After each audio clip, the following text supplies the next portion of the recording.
Joining me now, Fox News contributor and former South Carolina Congressman Trey Gowdy.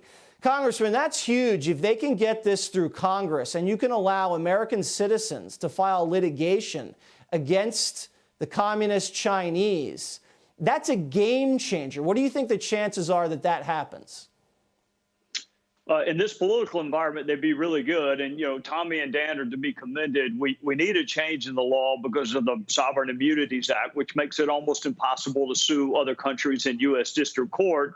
You still, Jesse, are going to have the challenges of getting the information from China, the discovery, as we call it in the legal realm, and then the damages. I mean, if you've lost your life or lost your business or suffered injury, you're entitled to damages, but you got to collect. So that individual route is one way to go.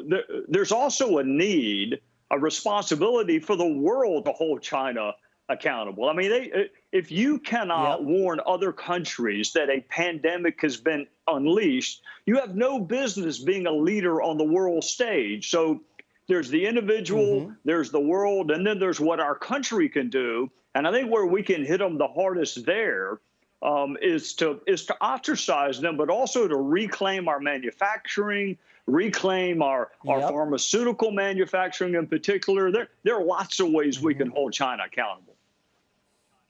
I totally agree with that, because if the shoe were on the other foot, this was an American company, it was doing dangerous research, it spread throughout the world, causing massive economic pain and even death, and the Trump administration had tried to cover that up, I mean, they would have brought Trump in front of The Hague and brought him up on war crimes charges. That's how significant what happened in China was. Now, the WHO, just so people know, this guy, Dr. Tedros, who was handpicked out of Ethiopia from the Chinese, this guy actually gave a goodwill ambassadorship to the tyrant Robert Mugabe of Zimbabwe. I mean, that's just the thought process behind the guy that's running the WHO. Now we've cut funding. We're launching an investigation. What do you think this investigation is going to find? And even if it finds that they were complicit, what do we do about it?